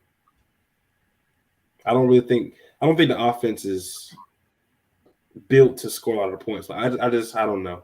34-13. That's what I got for Florida. I don't think it's gonna be. It'll be nip and tough with them. It's going to be a bit before they really find out who they actually are as an offense. Yes. I'll say 35, like 10, and I don't even think it's going to be that big of a spread because Florida blowouts are fake over the last decade. So I'll say 35-10. No, not the Ole Miss one in 2015. I'm just kidding. That one was real. That was very real. I'll go ahead and do my. I'll say 42-7. I think they'll get back to, Jerry's talking about finding their identity. I think they'll get back to running the ball this week and really trying to establish that run game and just get the guys going. This is a game where go out there, you do what you can to win this game, get the confidence back going before you head off on the road next week to Knoxville. So this is just gonna be one of them games where like I said, you work out the kinks, you work out what you did wrong from last week, and just be better. I think they'll be better prepared. I think USF. I'm gonna be honest. I think USF may score in like the second quarter or something, like early in the second quarter. They'll score that touchdown. Then, just watching Florida's defense, I think they'll be flying around this game. I think they'll be more motivated to want to get more pressure on the quarterback too. So that's something that I want to see also. Right. Will, we definitely appreciate you for coming on with us and previewing this game and let everybody know where they can follow you and where they can read your articles. Yeah, so Bulls247.com is where I got everything at. If you subscribe to 24/7, you see everything over at Bulls247 too. So all the VIP content over there. Kind of finishing up Howard week tomorrow and get some film review up. That's the goal. And then Thursday, kind of start Florida week on Wednesday. A little bit of a later start than I would have liked, but it is what it is. And then follow me on Twitter at WTurner247. I'll be tweeting out everything from availabilities over the next 2 days with the offensive defense coordinator. We'll talk to Jeff Scott on Thursday, and then I'll be on the Swamp on Saturday on the field. So that'll be fun. I'm excited. I'm very happy it's a night game. I'm stoked. I'm excited to see Florida lit up at night. So. Yeah, definitely, man. Yes, sir, man. So again, we appreciate you for coming on, man. Best of luck to USF. I'm waiting for them to get it back turned around. So hey, all the Florida teams can be really good again. Yep. No, I appreciate y'all. Thanks a bunch for having me on it. Like I said, Saturday should be a fun time. I'm excited for it. But appreciate you guys having me. Yes, sir, man. Thank you for coming on, bro. Appreciate being on. Yeah. Tim, I wanted to ask you too, bro. Do you have a prediction for that USF game? A score prediction? Yeah. This is weird. I think I'm gonna go 27-13. Oh, 27-13. Even lower. He's on the same way with me and Jerry on step a little on the wire scale. Mm-hmm. Yeah. I picked Florida to score 30 twice this year, and they haven't even. They did get close, a little bit close to first game, but I think though to me, this team, if you're Florida, just run the damn ball. They literally are like really, that's all you gotta do. Yeah, they're last in the NCAA in rush defense, so not last, but they're very close to last. So I would definitely just try to run the ball, put your weight on them, lean on them, and I think you just need to throw some wrinkles in, like, man, put ETN Wildcat, like I don't know, let Zipper take some of those end arounds off the edge, like switch some things up. Throw some inside tosses for Anthony, get him moving. Option inside tosses, Zipper, or something like. Yeah, you gotta get some things. I think, they just gotta get some things flowing. The creativeness. Like I said, some of the play calls were not the staff's mistakes. They dialed it up correctly. But there were some times that I feel like if I'm at home and I can kind of see what's going on, then I mean, you don't think Mark Stoops and his staff can't see what's going on, Right? So say it again, AB. It's all about execution. Yeah, because you're right. Some of these plays were dialed up correctly. They just didn't execute on them. So you're definitely 100% right about that. Like that Xavier Henderson end round, like it's I can't anymore because we know nothing's going to happen. Garbage with him. I don't want to pull my hair out. I'll tell you this though about those plays. You know what? And I think it actually goes back to execution again, because if you actually watch some of those plays, if Anthony does make the right decision, I think some of those plays do work. But a lot of the times, I think maybe he's not making the right decision, because some of those are like boots, like where he's like kind of faking to the because they'll bring him around and then they'll zip him back out. Sometimes they'll bring him all the way around, and sometimes he's doing like a a handoff boot, like a fake boot, but he never really keeps the ball, and like, or he never really actually, because there's a few times that I think he probably could have did that little quick, you know how they'll do that little fake boot, but it's a quick toss right to the receiver. Yeah. And I think if they do that, but he has to recognize like what's kind of going on. I mean, I think Henderson, one of those players, because a lot of those times with Henderson, he's not gonna listen. He don't got no wiggle to him. I'm sorry, Henderson, he just ain't got no wiggle. But those plays are designed normally. The cornerback, they're 5-10 yards off of him. He's a guy when he gets going and speed, he's hard to get. So if you let him get that ball, do 5-10 yards, and let him get that full momentum, I think you can call it correctly. But like I said, it's really like AB's execution. You got to make sure that you're calling the right plays. And I don't know what they're gonna do. I know that they shouldn't do what they have been doing. Nah, for real. Absolutely not. And as you see, even though we didn't do this last night on Indisputable Evidence, so we'll do it tonight. We got some of the slate of the games on here, so we'll get predictions on that. Start with BYU and Oregon. I think that game's in Austin Stadium, if I'm not mistaken. Who wants to start it off? We'll let Tim start off, man. What are we doing here? Are we picking this score? Yeah, predicting BYU and Oregon. Oh, okay. So I only watched Oregon one game. BYU, I haven't watched them either.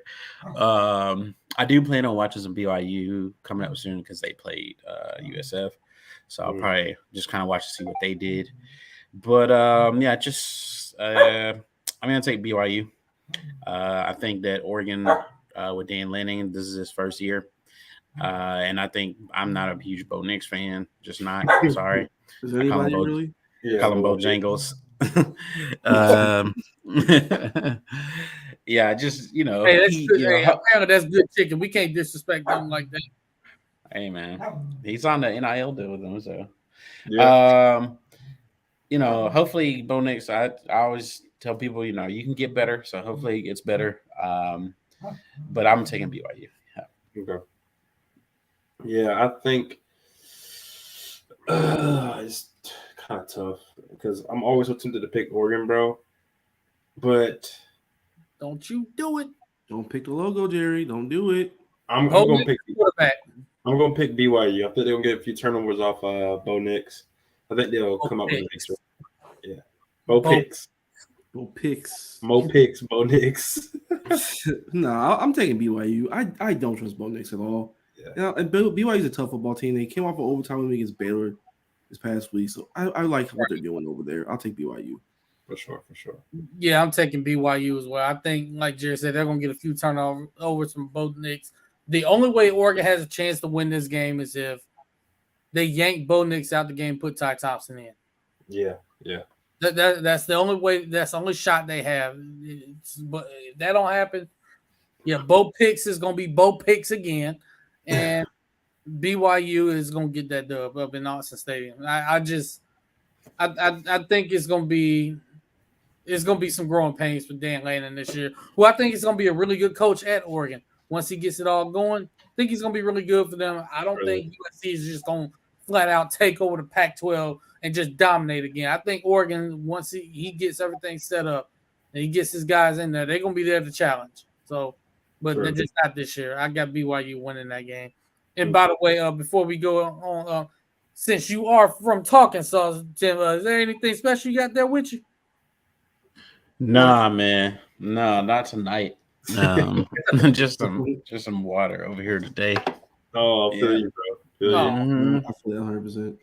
Yeah, boring night over here from Talking Sauce. I might have to get on that southern grits you be having on the. I got. Hey, that's why, hey, don't make me go get one. Even make them back up on here, AB. Come on, man. About to get the show Big Sauce down here. Right? Yeah, I do that, and plus some of us got to work more, so I can't do that either. Yeah, sure. Yeah, that's for sure. No, we got next game because we already did Florida and USF. Got Georgia and South Carolina. Georgia. Yeah, Georgia. Man, come on, man. I don't even want to pick it. Even That's the dog gonna get eaten alive. Yeah, I think that's a wash. I think. Yeah, I think even the dog picked Georgia. So I got Georgia. I got Spencer Rattler having a horrible game. Oh my gosh, beautiful dog. Yeah, the pooch. Dog. He said the dogs. Yeah, he pretty much looking like you thought I was gonna pick anybody else. They're the dogs, right? Why would I pick against them? Yeah, man, we got UGA, so we can go into Penn State and Auburn because anybody picking. So. This is a tricky one. Really Actually, with UGA. Yeah, Penn State and Auburn is a tricky one. It is. I'll probably say Penn State because Sean Clifford's like 38 years old and he's got a lot of experience out there. I'll take Penn State. It's going to be at Auburn, right? It's in the Plains, yeah. In the Plains, yeah. Man. I don't like Brian Harson's at Auburn. I don't. But this he got to stop with this 2 quarterback system. I got to be honest. We have 2 quarterbacks. You got none, and Penn State has 1 quarterback that they've had for like 3 years. So, there. I'm going to go Auburn. I think Auburn's going to be able to out-physical them. I saw Purdue. Tank Bigsby true for SC. I think Tank's going to have a great game. If he doesn't get hurt or anything like that, I'm going to have to go with Auburn. I'm going to pick Auburn. I'm going to go Auburn as well, but not just Tank Bigsby. I think his name's Jarrell Hunter, the other running back. But also, like I said, they got a 2 quarterback system. Robbie Ashford's made some plays for them. Right. I honestly think he needs to be the starting quarterback. If he's making plays like that, it need to be a 1 quarterback system and call it a day. I don't know what the hell Brian Harson's doing. Yeah, I mean, he's drunk. Yeah, I don't think he's trying to supplement. Like, the thing about TJ is just he struggles. I think he kind of started this last year, and obviously the reason why he transferred from LSU is, he's going to throw you some picks. TJ has, when you watch him and stuff, you could see some good things about him. But he kind of reminds me of like a little Felipe Frankish. He's probably seeing what's happening, but his brain's probably not there. He's like tense in his mind. Yeah. Tank Bigsby. Goodness gracious. Let me get that dude all day. And then you were talking about Jarquez Hunter, AB, the other running back. Yeah. Pretty solid too. He actually leads them in rushing touchdowns right now. So I'm taking Auburn. I like their rushing a little bit better. I think this will be a game. Whoever rushes more is probably going to win. Mm-hmm. And I think they want revenge from last year because I think they lost last year to Penn State. So yeah, they did. They definitely want their revenge. Close game though. Yeah, it was a very close. It was a very good game too. But yeah, I think this year Auburn, that run game, I think they'll get it done this year. Yes, sir. Yes, sir. Georgia Tech and Ole Miss now. Somebody on here has a family member involved in this game. That's right. That's right. Jamie Felix, man. Jamie Felix, running back. But I ain't gonna pick him. I'm gonna have to go Ole Miss. You wouldn't let me pick Stanford last week. I'm not gonna let you this week. But you know, man, I think Georgia Tech is like they have some talent. But their defense is good. They're very much improved. I think we saw that against Clemson. Yeah. Even though the score looked like it was a blowout, it really wasn't a blowout. Yeah. But I think Ole Miss's offense is going to be a little bit too much. They'll outscore them. And, I think they'll run away at the end. Yeah, I agree. I got Ole Miss winning, pulling away late. I do think Jeff Sims and the crew, I think they'll score some points early, but I just think they're going to run out of gas, and defensively they're going to run out of gas too, and eventually Ole Miss kind of and Zach Evans I think wears them down late in the game, and they pull away and win. Yep. Yeah, pretty much too much Zach Evans and too much Jackson Dart for Georgia Tech. Yeah, I'm taking Ole Miss. Oh, I forgot a game. We're gonna do that one. I forgot a game, bro. Yeah, I'm taking Ole Miss as well. They have two running backs actually that are tearing it up over there. So Evans. Yeah. Then you got Jackson Dart. He's throwing with a pretty good completion percentage, only one interception. So Lane Kiffin calling plays. I will take Ole Miss all day on that one. Now, Jerry, real quick before we move on, does Jamie Fields get playing time? I hope so. I'm not sure if he does though. I hope so. Yeah, we will see. He's probably still a bit banged up from an injury in high school. Oh, yeah. Well, we got Miami and Texas A&M. Oh, boy. Man. I already know who I got. This should tell you everything you need to know. I don't know. I honestly can't tell you who's gonna win this game, bro.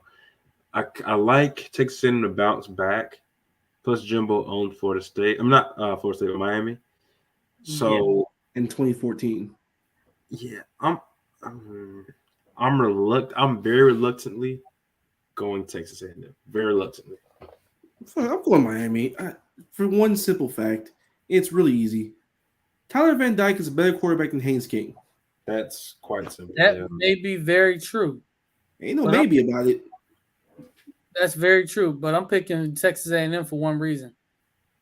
I think Jimbo's gonna get his head out of his butt and give Devon A-Chain the ball. Because 10 carries was clearly not enough. I think he's gonna try and get that. To be fair, he probably would have gave more if he actually had the ball for more than 18 minutes. Because they got physically beat up by App State. I don't trust this team. This is a 75-8-4 football team with 12-0 talent, except at the position that matters. That really what it comes down to. Yes. Clear the bases. Sorry, watching the Yankee game again. Jesus, AP. Hey man. Yeah, so I think I'm gonna go Texas A&M. And yeah, I think Texas A&M is gonna be very kind of let down from that loss of Appalachian State. I think they're gonna be a little bit more physical, and my dog doesn't like this. The dog is about to kill you. Yeah. The dog's like, no. Listen here, buddy. It's Jimbo Fisher here. We'll tell you one thing. We're gonna go out here and throw that ball. Haynes King gonna throw it down that field. We're gonna run Cristobal up out of there. Listen here, buddy. Oh my god. Jeez. No, I think honestly, defensively is where Texas A&M wins the game though, because their defense is actually pretty. They're actually pretty good, but like you said, App State they were able. I wouldn't exactly call a defense that let App State have the ball for the entire second half good. It was that talented. You know what? I don't think App State was even. I don't think Texas A&M was prepared for App State to do that, because if you looked at their game against North Carolina, they threw the ball all over the field. Right. I don't think they expect App State to come in and just run the ball down their throats like that. Why are you not prepared? That's a problem. Yeah. No, because it was completely different from what they did the previous week. It was still like you can't get pushed around like that if you're that talent. They get pushed around, and for that reason, I don't think they're going to allow that to happen again this time. I think they come out and I think they establish the run game early, and I think what they're going to do, defensively, I think they get a couple turnovers early too. Maybe force a fumble or get an interception because like showing he'll throw a pick. Like, he still does make some risky throws as well. Yeah, he will give it away. I saw He'll give it away, but then again, I'm still taking the more talented quarterback. That's just how I operate. That's how I see the game. I got you. I feel you, bro. Yeah, I don't disagree with you. I just don't. The only thing I'm hesitant with Texas A&M is I don't like their offense. I don't either. That's the other part. Their offense is stuck in 2013. Yeah, I agree. Jimbo's he's got to do something about that. I don't think they'll move to the next step without that maturation of him learning to, he basically it's time to do what Saban kind of did and move away from your philosophy and go get somebody who can do it for you, right? Because that shit they call him just ain't. And what's crazy when you look, I mean, they got the receivers. They got some receivers over there. Evan Stewart was getting open quite a bit. And Ananias, I mean, dude, maybe one day he'll wake up and he's got to come to 2022. I know that. That's all he got to do, man. He'll have a lot more success because he has a talent. So it's just like, this is 11-1 10-2 football team talent wise. Yep, coaching in their youth is going to make them 8-4, 7-5. Yep. Saban adapted, and it's time for Jimbo to adapt. Yeah, even Kirby Smart put in a wrinkle, bro. I mean, you know what I'm saying? So you hired Tom Monken for crying out loud. Yeah, Kirby Smart of all people. No, we got one more game I forgot about, and I don't know how I forgot about it. Florida State in Louisville. I think it's Friday night. I think it's gonna be a mess. If you know, you know. Yeah, but I think I love the hitter energy, AB. I love it. I think Florida State's front. I think they do a very good job of stopping Cunningham. I think Cunningham needs a little bit more help. So I'm gonna have to go Florida State, man. I'm gonna have to go Florida State. I think they'll get the win. I think Travis is gonna have a good game. I think they'll be able to run the football a little bit. We saw what UCF did, so I think Florida State will be able to do that just better. And I think they'll be able to put a hold on Cunningham and make it difficult, make life tough. So I got Florida State winning in a close one. I love me some Malik Cunningham, but Louisville as an actual team, they've shown me next to nothing to believe they'll even be a good team this year. Like that's just what it is. Yeah, FSU, they're going to be up and down as hell all year, like we saw in the first game at LSU. Jordan Travis will probably make just enough plays, and their defensive front probably will take over the game late. I'll take FSU. Yep. Marcus, other than that last point, you literally just made my point for Louisville. Oh gosh, I love the hater energy, bro. They're up right now. Avery, you got big hater energy right now, bro. Big hater. No, it's not. It's not. It's just we've seen this team over the past 4 or 5 years. They always have that one game where it's like on paper they should win. On paper they should win this game, but the games ain't played on paper. And I just, for some reason, I have this weird feeling that this might be one of those games where everything may go wrong. That's one hell of a way of saying you're praying on their downfall. No, nobody praying on nobody's downfall. Yes, you are. I don't like Florida State either. Yeah. I'm just saying. What I see from Louisville, I just don't see a good football team outside of one guy. But neither do I. But I'm telling you, it's one of them games where I'm telling you it may go wrong for Florida State. I'm telling you, don't be sure. This ain't the game. There will be a game. I agree. There will be a game or maybe even two when that happens. I just don't see it being this. It's gonna be more than one. It's definitely gonna be more than one. Sure, Tim, who you got for this game, man? Listen, Jimbo here again. Let me tell you guys, I left some good ball players down at FSU when I left. So I left them loaded and stacked. So I'm gonna take FSU. Oh my goodness. Yeah, man. I think we gotta go. You gotta talk fast if you're gonna imitate them. 3-1. 3-1. Listen here, buddy. I don't get how you talk so fast. I'm like, dude, can you slow down so we can at least try to understand what you're saying? Drugs. Yeah, and we're doing this. Crap. We're doing this this new segment here. So actually, you got 10 minutes here to do it with us. So it's just one. We're gonna basically pick a player as the swamper of the week, right? So the guy that played the best in your opinion, two guys, offense and defense, that played the best the week prior. So I'll start off. My offensive swamper of the week, man, I got to go Osiris Torrance. I think he did a tremendous job all night of, opening lanes, pass pro him, and he did a great job. So big shout out to Osiris Torrance, man. Keep doing what you're doing, bro. Make some money at the next level. Defensively, I know my guy Marcus is going to get, one guy because we discussed it earlier. I'm going to go Princely. I think Princely had a tremendous game, man. I think he set the edge very well. I think he looked very strong. He was also able to, disrupt and interrupt the quarterback a few times and get in there and help everybody else out. So I'm gonna show Princely some love, man. He looked really good and very improved. I look forward to seeing him a little bit more this year. So those are my swampers of the week. All right, because we've been on the Princely train for about 2 years now. I'm glad he's showing up. Yeah. As for me, Osiris is on offense is a pretty obvious swapper of the week for me. Like he's one of those guys in the offensive line where you just put a saddle on him and say, "We running behind you, go get it for us." I need them to do it the rest of the year because that's the identity of this football team, straight up. And you got the horses behind him to do it. Defense, Javon Dexter is mine, but I also want to show a little bit of love to Justice Boone as well because he was very disruptive especially on the backside and pressure wise. He got home a lot. That one sack on Levis was fantastic. But Dexter, he had a pretty subpar game by his standards last week, and he came in against Kentucky and played a much better football game. And he was huge on the interior. Correct. Now, you each took mine.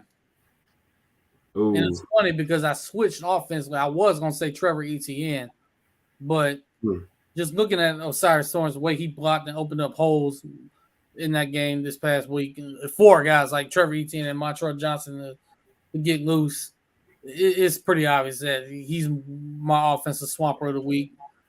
Defensively is Gervon Dexter, senior, because he bounced back from last week. Last week was a subpar game against Utah.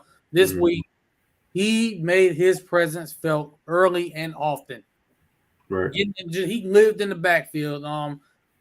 Just wish it was more consistent from everybody, but just seeing him be able to dominate that offensive line the way he did is, I think that just shows what he's capable of, and I think you're going to see a lot more of it later on all this season. So, I mean, this is the money year for him. I mean, this draft year, he's draft eligible, and he's trying to make a lot of money. And I think if he keeps playing the way he plays Saturday night, he's gonna make a whole lot of money. Yeah, most definitely. Tim, you got your swampers of the week. Yeah, defense. Justice Boone recorded what he's the only defensive lineman that has a full sack. Wow. So and then offense. You know what? Shout out to my man Adam Milek, the kicker. Oh man, that's a good one. That's a 50-yard. That's a 50-yard field goal on his first, because that's his first start, wasn't it? I believe it was, wasn't it? Yeah. Second. Yeah. Well, he did start last week, didn't he? Yeah. I don't think he kicked any though. Yeah. Did he? He did. Like he kicked a field goal? Yeah. No, he didn't kick a field goal, but extra point maybe. Yeah, extra. He did an extra point. But that field goal. That was his. That's like his first. Like those. He kicked 2. Yeah. That was a heck of a kick too. Man, dude, 50 yards. Yeah, he has no other stats here other than extra points. That's a good one. That's a good one. Yep. So and then his other one was 30. He kicked. It was between 30 and 39 yards, and then the other one was 50 plus. So, yeah, solid guy. Yes, sir. Offense. Yep. That was out of left field. I didn't even think about him. I wasn't even correct because I was worried about the kick spot going in, but no, he's rock solid. I love him. I love him already. Man, that was the segment I want to bring in, man. So we're gonna do that every week, just to show some love to student athletes. We'll tag them. And, on Twitter, man, if y'all watching, y'all got to show them love too, bro. Let's be positive and, boost this team up, bro. There's some young guys that, we've been expecting to show up, man, and now that they're showing up, let's show them some love, bro. Got a long season ahead of us. Yeah. Positivity and be patient with this team. That's right. Be very patient. Yes, sir. We all know the situation. There's depth issues. We know that. So just be patient and just know that we got the right guy at the helm to get it fixed. Rome was not built in a day.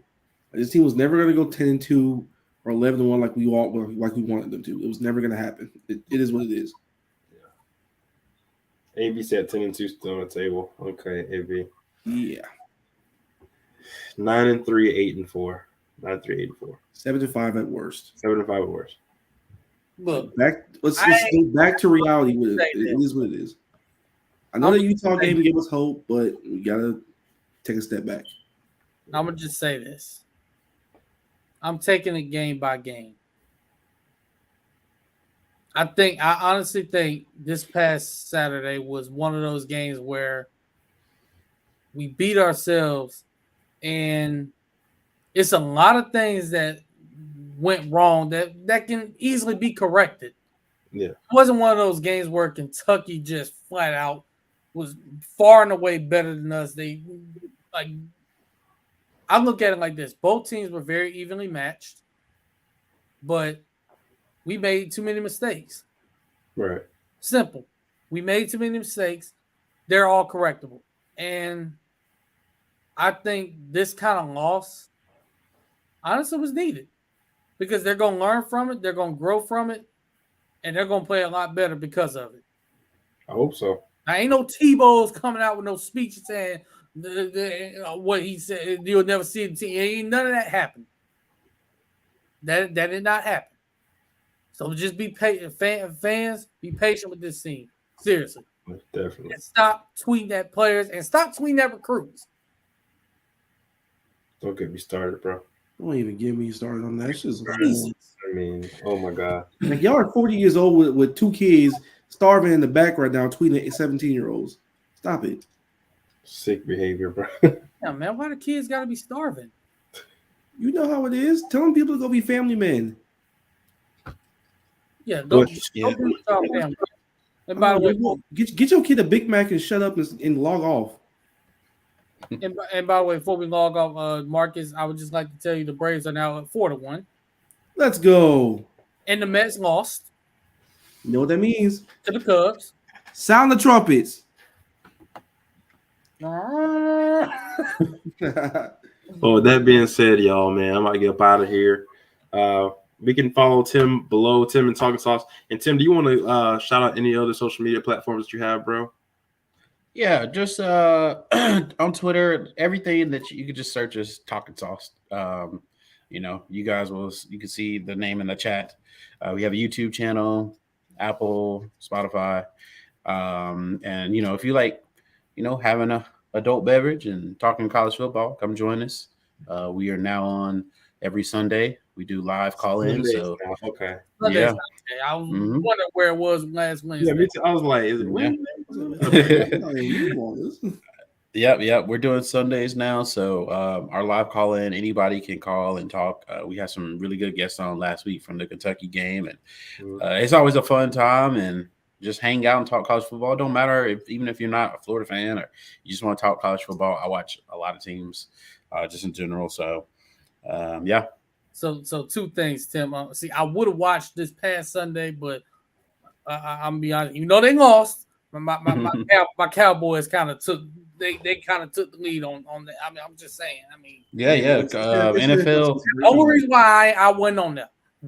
Yeah, NFL is back, and I'm gonna tell y'all this is something crazy about me that as much as I love college football, I do not watch NFL at all. And what's funny, I don't watch one bit. But what's funny is on Sunday, I actually did watch some NFL, and the guy I wanted to watch, I don't know what the hell they got going on with this man up there.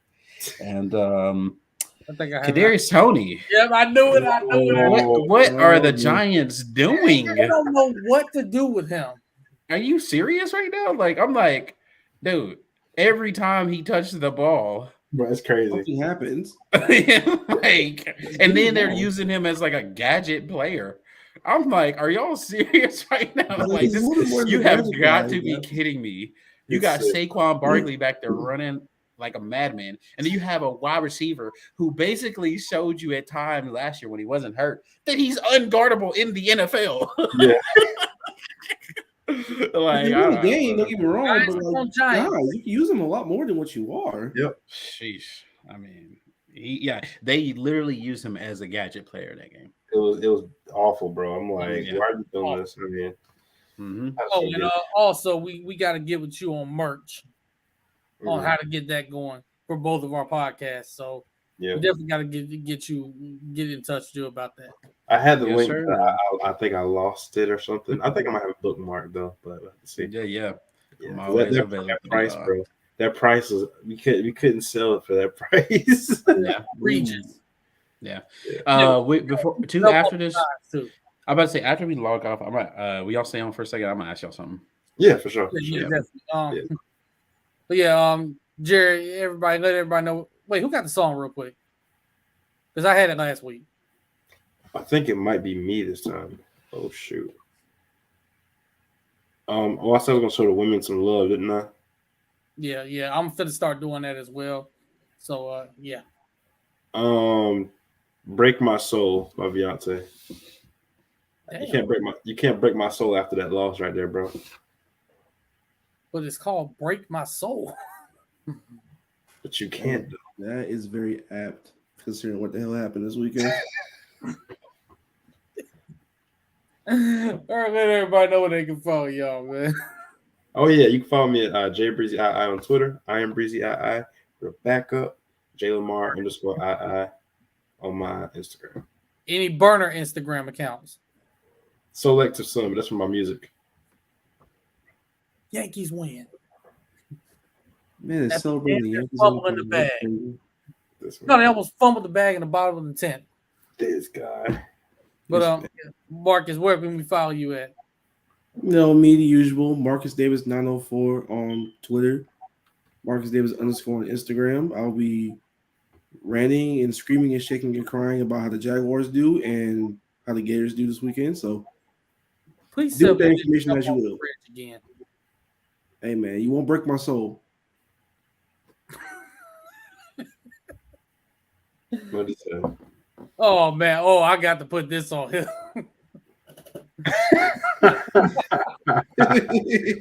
No, all right. Hey man, he could have did man's favorite Beyonce song, "Me, Myself, and I." He could have did that. Dog, all right. Oh man, that is wild. You can follow me on Twitter at AceWade1, on Instagram at Ace_Wade1. You can follow the podcast page on Twitter at Inside_Swamp and on Instagram at Inside_Florida Athletics. We appreciate Will Turner from Bulls 24/7 for joining us tonight. Thank you, brother. Jay Tim from Talking Sauce joining us as well. From Anthony, Jerry, and Marcus, and Tim, we leave y'all as we always do. Go Gators. God bless. Take care of your mentals. Tell your loved ones that you love them. Take care of them. Take care of your chicken. That's right. And go Gators. Again. Go Gators, baby. Go Gators. Remember, that recruits right again. over left. Right over left. Will do. Y'all have a good night.